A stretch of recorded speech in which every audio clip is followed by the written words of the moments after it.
నమస్కారం. తాండూరులో ఆర్టీసీ సమ్మె కొనసాగుతోంది. ప్రయాణికులకు తీవ్ర ఇబ్బందులు కలుగుతున్నాయి. సమ్మె కారణంగా బస్సులు లేక ముఖ్యంగా దూర ప్రాంతాలకు వెళ్లేవారు తీవ్ర అసౌకర్యానికి గురి. ఆర్టీసీ కార్మికుల సమ్మెతో వికారాబాద్ జిల్లా తాండూరులో ఉద్రిక్తత నెలకొంది. గత రాత్రి నుండే కార్మికులు విధులను బహిష్కరించి నిరసన తెలుపుతున్నారు. తాజా పరిస్థితులపై మా ప్రతినిధి ఫోన్ లైన్లో అందుబాటులో ఉన్నారు. మరి తాండూరు బస్టాండ్ వద్ద ప్రస్తుతం పరిస్థితి ఎలా ఉంది? బస్సులు నడుస్తున్నాయా లేదా? అవును, తాండూరులో ఆర్టీసీ సమ్మె సెగ తీవ్రంగా తగులుతోంది. గత రాత్రి నుంచే ఉద్యోగులు సమ్మె బాట పడడంతో రవాణా వ్యవస్థ పూర్తిగా స్తంభించిపోయింది. ఈ రోజు మంగళవారం ఉదయం నుంచే తాండూరు బస్టాండ్లో ఆర్టీసీ సిబ్బంది భారీ ఎత్తున నిరసన కార్యక్రమాలు చేపట్టారు. ప్రభుత్వానికి వ్యతిరేకంగా నినాదాలు చేస్తూ బస్సులను బయటకు కదలనివ్వకుండా అడ్డుకుంటున్నారు. పరిస్థితులు ఉధృతంగా మారడంతో పోలీసులు రంగంలోకి దిగారు.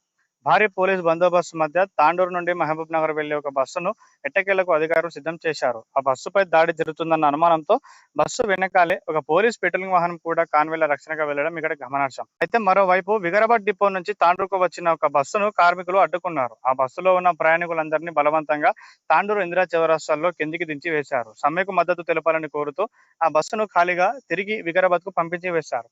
ప్రస్తుతానికి తాండూరు బస్టాండ్ పరిసర ప్రాంతాల్లో గట్టి పోలీస్ భద్రత ఏర్పాటు చేశారు పోలీసులు. ప్రయాణికులు తీవ్ర ఇబ్బందులు పడుతున్నప్పటికీ డిమాండ్ నెరవేరే వరకు వెనక్కి తగ్గేదే లేదని ఆర్టీసీ కార్మికులు స్పష్టం చేస్తున్నారు. మేము కొత్తగా కోరికలు ఏం కోరట్లేదు. మీరు చెప్పిన విషయాలనే మేము అడుగుతున్నాము మిమ్మల్ని. మాది యూనియన్ డిమాండే కానీ, మా పిఆర్సీ కానీ, మా గవర్నమెంట్లో విలీనం చేయాలనే విషయాలు కానీ మేము మా అంతకు మేము అడుగుతలేము. మీరు ఎలక్షన్ ముందు మాకు ఇచ్చిన హామీలని మేము నెరవేర్చమని కోరుతున్నాము అంతే. ఇక మేము మీరు అనుకుంటున్నారేమో ఆర్టీసీ కార్మికులను మోసం చేసి గెలుస్తామని. ఏ ఒక్క ప్రభుత్వం అలా గెలవలేదు, గెలవదు.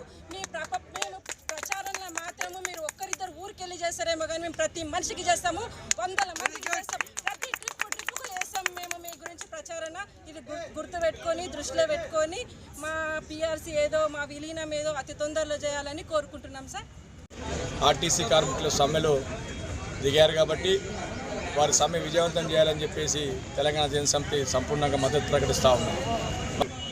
మీరు ఎన్నికల మేనిఫెస్టోలో పెట్టి ఆర్టీసీని ప్రభుత్వం విలీనం చేస్తామని చెప్పేసి, ఆర్టీసీ కార్మికుల యూనియన్ను పునరుద్ధరణ చేస్తామని చెప్పేసి, మరి అదేవిధంగా ఆర్టీసీ ఆస్తులను కాపాడుతామని చెప్పేసి ఆ రోజు మీరు హామీ ఇవ్వడంతో మేము సంపూర్ణంగా మీ కాంగ్రెస్ ప్రభుత్వం రావడానికి మేము పూనుకున్నాం. కార్మికులు ఆ రోజు సమ్మెలో గతంలో ప్రభుత్వాలు దుర్మార్గంగా చేసి మా యూనియన్ను కానివ్వండి, మా హక్కులను కానివ్వండి కాలరాశాయి.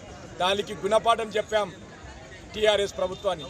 మరి అదే గుణపాఠాన్ని మా కార్మికులను ఈ విధంగా మీరు విస్మరిస్తే ఖచ్చితంగా మీకు అదే గతి పడుతుందని చెప్పేసి ఈ సందర్భంగా హెచ్చరిస్తూ ఉన్నాం.